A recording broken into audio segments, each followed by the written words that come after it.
성가대 찬양 감사합니다.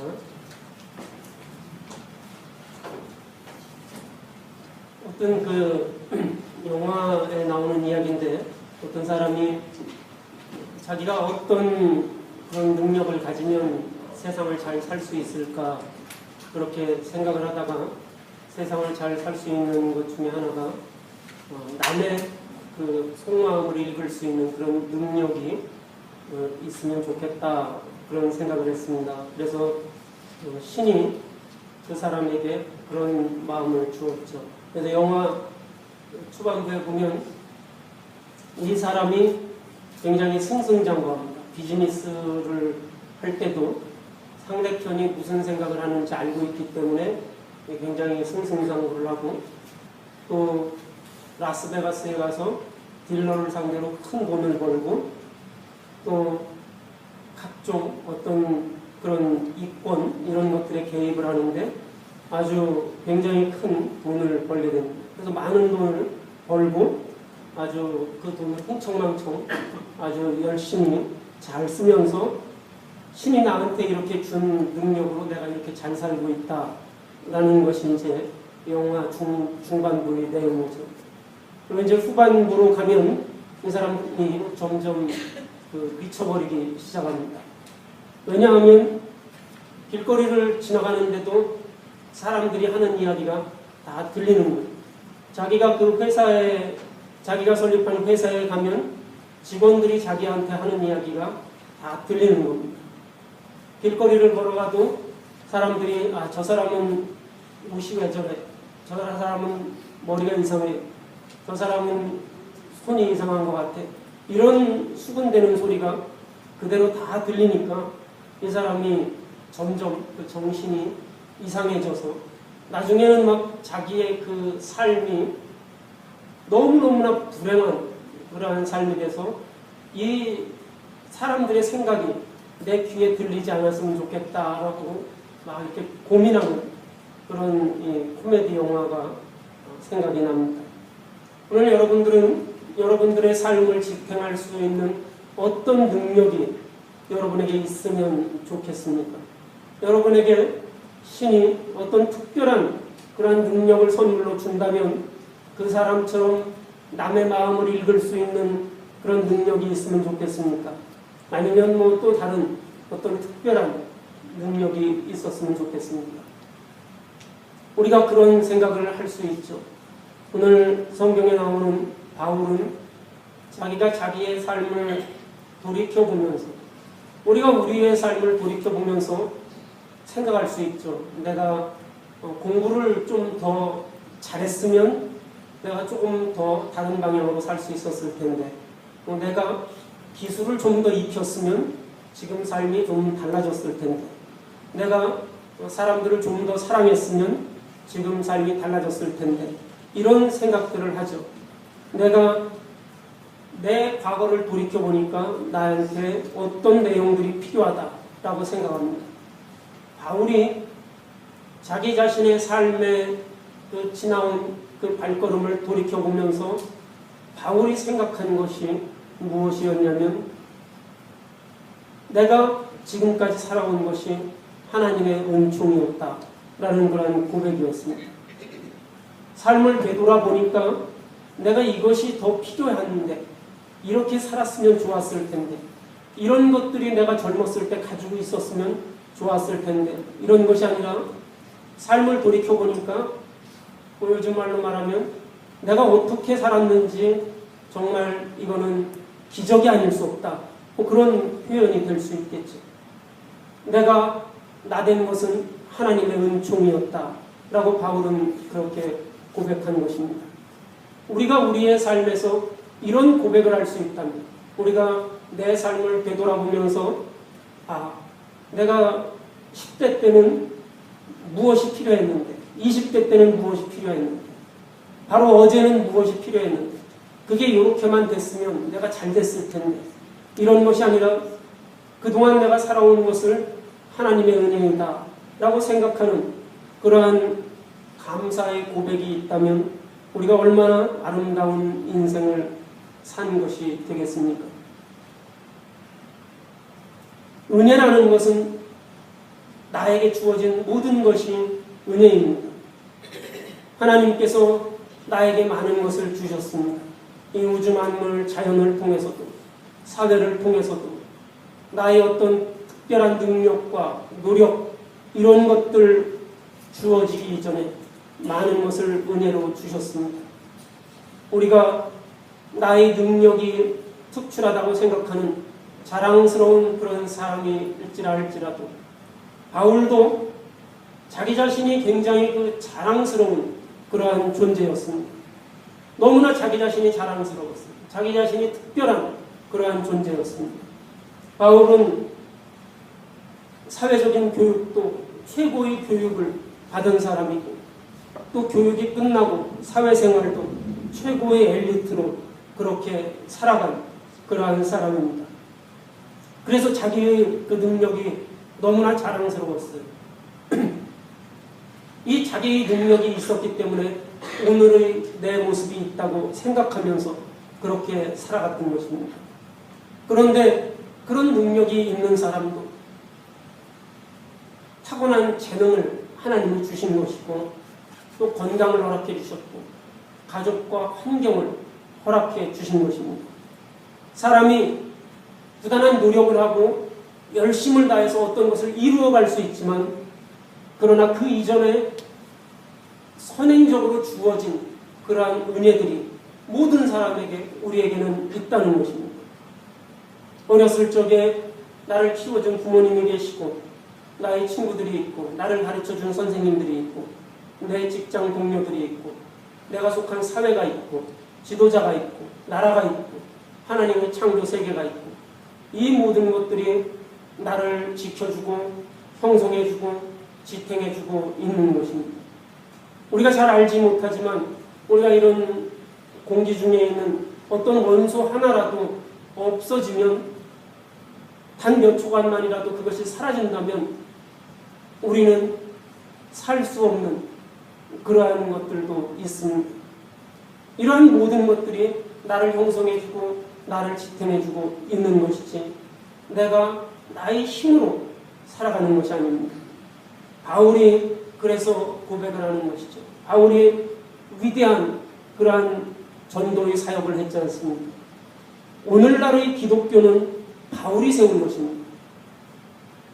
오늘날 우리가 발디디고 있는 이 교회, 캐톨릭 교회, 개신교회, 이 교회의 기초는 바울이 세운 것입니다. 얼마나 그 위대합니까? 바울이 없었더라면 오늘날의 신약도 없고 오늘날의 예수도 없고 오늘날의 교회도 없었을 것입니다. 바울은 그만큼 위대한 사람이었습니다. 그는 죽고 나서 그 위대함이 더욱더 커진 것뿐만 아니라 그 살아생전에도 이 바울의 위대함은 너무나 놀라웠습니다. 그런데 바울은 뭐라고 고백합니까? 나는 사도라고 불릴 만한 자격이 없다. 사도라는 것은 예수의 제자라는 그러한 말입니다. 예수에게 가르침을 받은 예수의 제자. 나는 예수의 제자라고 불릴 만한 자격이 없다. 바울이 만약에 지금 우리 시대에 살았다면 바울은 엄청난 종교가이고 사상가이고 세계의 사상을 아주 손에 쥐락펴락하는 그러한 사람이었을 것이고 무슨 노벨 평화상 같은 것은 1년에 한 번씩 받았을 겁니다. 이런 위대한 사람인데 그는 나는 예수의 제자라고 불릴 만한 자격이 없다. 그리고 내가 오늘날까지 살아온 것은 오직 하나님의 은혜이다. 이렇게 고백하고 있습니다. 우리가 이런 그 바울의 삶처럼 우리가 살기 위해서 바울처럼 어떤 기가 막힌 그러한 삶의 체험을 우리가 해야 되는 것만은 아닙니다. 또 우리가 내 스스로 나는 왜 바울처럼 그렇게 특별한 그런 지혜, 어떤 바울처럼 아주 놀라운 그런 IQ, 또 바울과 같이 아주 고급 교육을 받을 수 있는 그러한 기회, 이런 것들이 나한테 왜 주어지지 않았는가? 바울처럼 내가 아주 좋은 대학을 다니고 좋은 공부를 할 수 있는 그런 기회가 왜 나에게 없었는가? 바울처럼 이런 그 건강한 육신을 가지고 온 세계를 누비며 전도할 수 있는 그런 육신의 힘이 왜 나에게는 주어지지 않았는가? 이런 걱정을 할 필요가 없습니다. 하나님의 은총은 반드시 특별한 것이 아니고 또 먼 곳에 있는 것도 아닙니다. 바울이 여러분이 생각해 보십시오. 우리가 흔히 우리가 어떤 학교를 다니면서 공부를 잘하는 그런 학생을 보면 전교 1등을 하고 전교 1, 2등을 다투고 서울대학을 가고 이런 학생들을 보면 어떤 생각이 듭니까? 쟤는 굉장히 좀 특별한 친구인 것 같아. 이런 생각이 들죠. 하지만 그 자신은 어떻습니까? 그 본인은 전혀 그런 생각이 들지 않죠. 나는 좀 뭔가 부족한 것 같아. 나는 왜 전국 5천만 명 중에서 왜 2등을 했을까? 이러면서 막 고민을 할 수 있는 것이죠. 바울은 자기 삶에서 어떤 특별한 은총, 내가 가말리엘이라는 문화에서 공부를 배웠고 율법을 배웠고 내가 최고의 엘리트 집단에서 속해 있다. 이런 것들이 내 삶을 지탱해줬다. 바울이 자기 자신을 돌이켜봤을 때 그것이 내 삶을 지탱해 주었다고 생각이 들지 않았다는 것입니다. 사실 그러한 것들이 우리 삶을 과연 지탱해 줄 수 있습니까? 우리가 어떤 물질적인 것들이 내 삶을 지탱해 줄 수 있습니까? 내가 그것을 채우면 또 더 필요한 것이고 어떤 지식을 내가 쌓으면 또 더 나은 지식이 나에게 필요하다고 생각되지 않습니다. 바울은 세상적인 경험을 다 해봤지만 그러한 것들이 나에게 내 삶을 지탱해 주는 것이 아니라는 것, 이러한 것을 고백할 수밖에 없었던 것입니다. 왜냐하면 그것이 우리의 인생이고 우리의 삶의 모습이기 때문에 그렇습니다. 우리의 삶은 그 어떤 것으로 만족하고 채워줄 수 있는 것이 아닙니다. 그런데 바울이 먼 곳에서, 아주 멀리 있는 곳에서 찾은 것이 아니라 하나님을 만난 그 순간 하나님의 은총이 나에게 있다는 것을 바울이 깨달았습니다.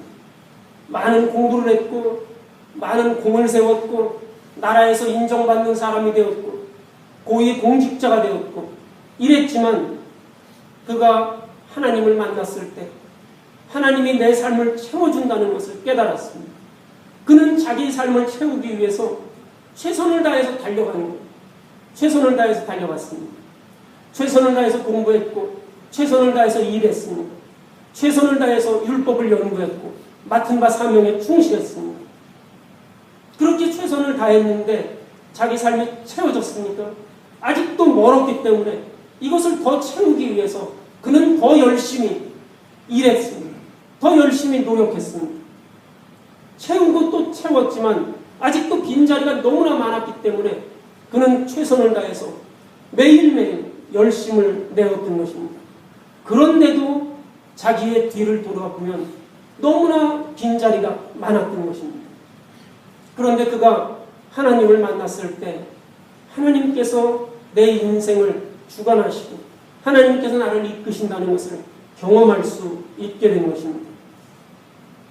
이 순간에 살아서 숨을 쉴 수 있다는 사실을 깨달았고 하늘을 보고 땅을 바라보면서 이 모든 것이 기적이고 은총이라는 것을 바울은 느낄 수 있게 된 것입니다. 우리가 신앙의 눈이 있으면 들에 핀 한 송이 꽃도 벌레 한 마리에서도 존재와 생명의 근원이 되시는 하나님의 사랑을 느낄 수 있습니다. 그럴 때 우리가 우리의 삶 자체가 축복이고 은총임을 깨달아서 하나님과 동행할 수 있게 되는 것입니다. 비록 우리가 읽고 있는 성경에는 많은 사람들이 등장하는데 바울처럼 또 다른 사람들처럼 예수님처럼 특별한 방식으로 하나님의 은총과 사랑을 경험한 사람들의 이야기가 이 성경에 많이 있습니다. 예수님처럼 하나님 앞에 순종하기 위해서 십자가에 달리신 이야기도 있고 바울처럼 하나님이 깨우쳐 주시고 만나기 위해서 눈이 멀었던 그러한 이야기, 이런 특별한 이야기들로 이 성경은 가득 차 있지만 이 특별한 사건이라는 것도 우주 만물을 운행하시고 섭리하시는 하나님의 일반적이고 보편적인 은총이라는 것을 우리는 잊지 말아야 합니다. 바울의 회심 사건, 바울이 나라의 공무원이 되어서 그가 나라에 배반하고 나라를 반대하는 그러한 무리들을 색출해내고 이러기 위해서 동분서주하고 열심으로 이 그리스도인들을 잡아들이고 이 이단 사상을 전파하는 이들, 율법을 부정하는 그러한 이들을 잡아들이는 일에 열심을 냈던 바울이 다마스쿠스에서 예수를 만나고 그가 회심을 하게 되고 이런 사건 하나를 보면 굉장히 특별하다고 할 수 있습니다. 오늘날로 말하면 고위직 공무원이 어떤 신앙적인 영적인 체험을 하고 자기의 그런 그 직위를 다 내던지고 예수의 일을 위해서 자기의 삶을 헌신하는 그러한 삶을 살아가는 것입니다. 그런 것 하나만 놓고 보면 그 사건은 매우 특별하다고 볼 수 있습니다. 하지만 바울의 생과 전후 좌우의 맥락을 생각해 보면 반드시 그렇지는 않습니다. 하나님의 섭리의 손길이 바울에게 적용된 것을 우리가 볼 수 있습니다. 바울의 생명의 그 순간순간, 바울이 위대한 가말리엘의 문화에서 공부할 수 있었던 것, 그가 율법 아래에서 활동할 수 있었던 것, 그러한 모든 것들을 돌이켜보면 그것이 다 하나님의 손길이었다는 것을 느낄 수 있는 것입니다. 바울은 자기를 위해서 예비하셨던 하나님의 손길을 읽을 수 있게 된 것입니다.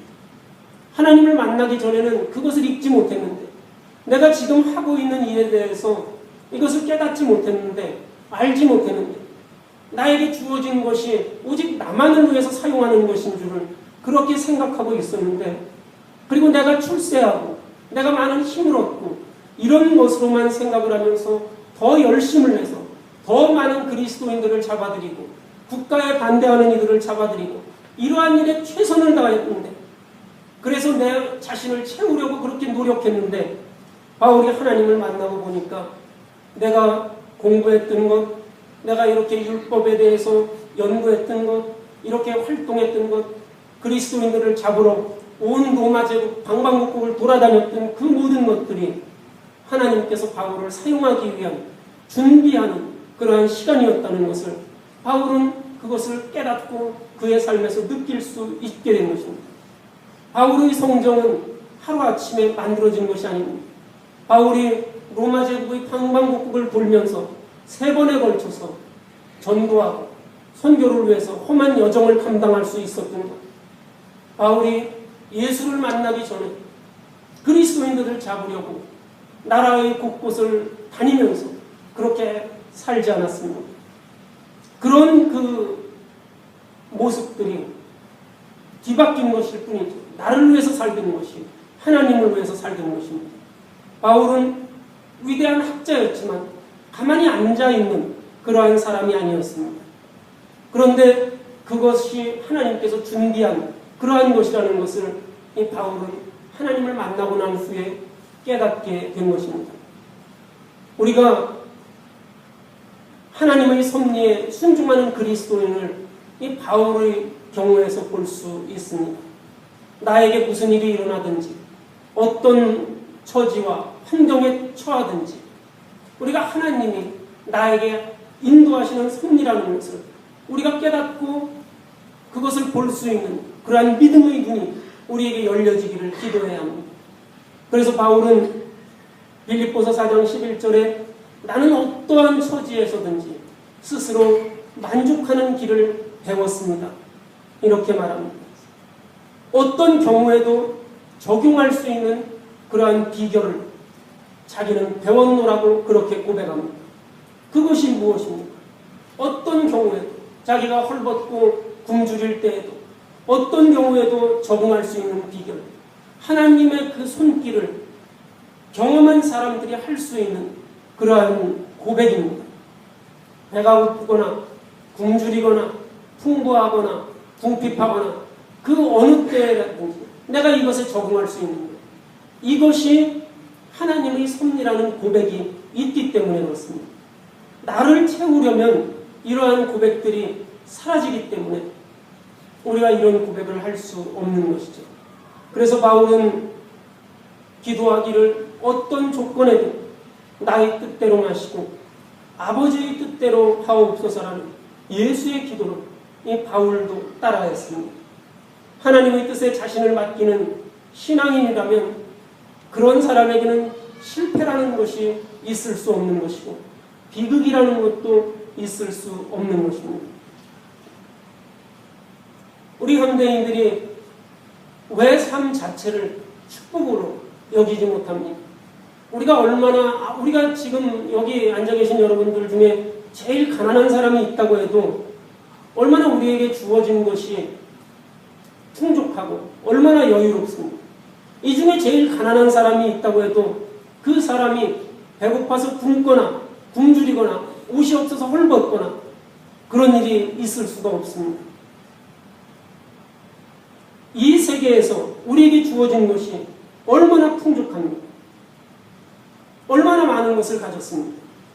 그런데 하나님의 손길과 하나님의 은총과 하나님의 사랑을 깨닫지 못할 때 감사한 마음을 우리가 알지 못하는 것, 바로 우리의 욕망, 우리의 탐욕, 우리의 욕심, 우리의 감각이 무뎌졌기 때문에 그런 것입니다. 우리가 아기 때부터 점점 살아가다 보면 어떻습니까? 그 보들보들한 아이의 손도 모시박이고 거칠어지고 이렇게 변해가죠. 심지어는 어디 바늘 같은 데 찔려도 아무런 감각을 느끼지 못하기도 합니다. 무뎌지는 것이죠. 굳어지는 것입니다. 우리를 굳어지게 하는 것, 우리를 느끼지 못하게 하는 것, 그런 것이 무엇입니까? 바로 나의 욕망, 나의 탐욕, 이런 것들이 우리를 무뎌지게 하고 우리를 느끼지 못하게 합니다. 우리가 하나님과 더불어 살아야 하는데 하나님께서 나에게 주신 그러한 이 세계에서 우리 이 세상의 만물들, 자연들, 나의 친구들, 이웃들, 가족들, 이런 모든 사람들, 모든 만물들을 소박하게 내가 사랑으로 대하기보다는 그저 우리가 이용해야 할 대상으로 그렇게 보는 경우가 너무나 많이 있습니다. 우리가 너무나 익숙해져 있어서 그것이 나에게 무슨 소용이 있는지, 어떤 도움이 되는지 따지고 계산하는데 너무나 익숙해져 있었다는 것입니다. 바울이 그리스도인들을 잡으러 걸어갈 때 바울은 무슨 생각을 하면서 걸어갔겠습니까? 거기를 걸어갈 때 내가 오늘 이 도시에 가서 나라를 반대하는 사람들, 로마의 제국에 항거하는 사람들, 그리스도교라는 불온한 사상을 전파하는 사람들, 이 사람들을 몇 명을 내가 색출해내면 내 직급이 얼만큼 올라갈까? 내 월급이 얼만큼 더 올라갈까? 내가 상사들에게 얼마나 인정받을 수 있을까? 그것을 생각하면서 걸어가는 발걸음이 그런 발걸음이었습니다. 우리 현대인들이 물질적인 풍요에도 불구하고 항시 불안해하고 고향을 상실한 것 같은 그러한 마음 속에 살아가고 있는 것. 어떤 사람, 어떤 사물을 대할 때 나에게 무슨 소용이 있는지, 무슨 도움이 있는지를 따지고 계산하는데 우리가 너무나 익숙해져 버렸다는 것입니다. 그것을 우리가 전혀 느끼지 못할 정도로 익숙해져 있다는 것입니다. 그래서 우리는 우리의 삶에서 행복을 느끼기보다는 불안을 느끼고 또 내 삶의 감사보다는 불행한 마음이 먼저 앞서는 것입니다. 그런데 그러한 것들은 하나님을 잃어버리게 하는 사탄의 그러한 유혹입니다. 언제든지 하나님께서 우리에게 은총을 주시는데 그 은총을 볼 수 있는 눈을 잃어버린 채 살아가고 있습니다. 하나님을 바라본다고 하면서도 정작은 내 자신을 채우려고 하기 때문에 하나님의 그 놀라운 사랑, 예수님께서 하나님을 바라보시는 그 감성을 우리는 상실해버린 것입니다. 그렇기 때문에 그것을 잊어버렸기 때문에 우리가 하나님 앞에 순종할 수 없는 예수의 감성을 상실했기 때문에 우리가 어떻게 십자가에 달릴 수 있습니다. 십자가에 달리면 내가 죽는 것인데 어떻게 내가 십자가에 달릴 수 있습니까? 그러니까 그것을 거부할 수밖에 없는 것이죠. 끝없이 우리가 이런 것을 추구하는 그런 삶을 살아가는 현대인들. 그 현대인의 심성이 어떻게 될지, 우리 인류의 문명이 어떻게 될지, 이 우주에 하나밖에 없는 이 푸른 별, 우리가 살고 있는 이 지구가 어떻게 될지 알 수 없는 그런 불안 속에서 우리는 살고 있지 않습니까? 우리 인간의 욕망이 이대로 계속된다면 고장난 브레이크처럼 그렇게 끊임없이 계속 달리는 자동차처럼 그렇게 나아간다면 우리는 아무것도 하지 못한 채로 욕망의 노예가 돼서 지금처럼 그렇게 살아간다면 과연 우리의 후손들은 어디에서 살아갈 수 있겠습니까? 그저 어떻게 되겠지? 뭐 지금 살았던 것처럼 앞으로 100년, 200년 후에 그때도 어떻게 되겠지? 이런 막연한 생각 속에서 내가 이렇게 살면 안 되는데 나는 그런 생각만 가지고 멈추지 못한 채로 살아간다면 어떤 결과를 가져올지는 너무나 자명한 것입니다. 하나님께서는 우리가 관습적이고 맹목적인 그러한 신앙 속에 잠들어 있을 때 우리 한 사람 한 사람을 불러주시고 깨우쳐주시고 새로운 길로 인도해 주십니다. 그렇게 한 사람 한 사람 부르는 사람이 바로 저와 여러분, 지금 나입니다. 60억이 온 인류 중에 하나님께서 한 사람 한 사람을 소중하게 불러주시는 것입니다. 얼마나 감사한 일입니까? 어두운 세상, 빛이 없는 곳에 밝히는 등불이 되라고 우리 사람에게 생명을 주셨고 귀한 사명을 맡겨주셨고 예수의 삶을 우리에게 가르쳐 주셨습니다. 너희들이 예수의 삶을 보면서 너희들이 그렇게 살아가라. 우리에게 맡겨주신 겁니다. 우리에게 그 삶을 허락해 주신 것입니다. 우리가 넘어질 때마다 버리지 않고 몇 번이나 다시금 일으켜 주시면서 바른 신앙의 길을 계속 갈 수 있도록 우리에게 이 용기와 지혜를 주시고 인도해 주셔서 우리가 지금 이 자리 여기까지 온 것입니다. 옳은 이런 하나님의 은총에 대해서 우리가 깊이 자각하고 감사가 없이는 우리가 예수를 따르려는 새로운 결단이나 용기를 내기가 매우 어려울 것입니다. 그리스도인으로서 우리는 예수라는 존재에 대해서 그리고 예수님께서 보여주신 하나님 아버지에게 붙잡힌 그 삶의 발자취, 이것을 우리도 놓을 수 없기 때문에 우리가 생명을 얻는 길은 예수님이 그렇게 하신 것처럼 하나님 아버지를 붙잡는 것이 우리의 생명을 얻는 길이라는 것을 우리가 알고 있기 때문에 우리도 예수를 따라갈 수밖에 없게 되는 것입니다. 나는 하나님의 은혜로 오늘이 내가 되었다는 이 바울의 고백이 지금 나에게 있어야 합니다. 나에게 베풀어 주신 하나님의 은혜가 헛되지 않았다는 그러한 삶의 고백이 우리에게 있어야 합니다. 이러한 감동의 고백 속에서 우리의 삶이 하나님 앞에 붙들림 바 되어서 하나님께 영광 돌릴 수 있는 우리 성도 여러분이 되시기를 주님의 이름으로 축원합니다. 같이 기도하시겠습니다.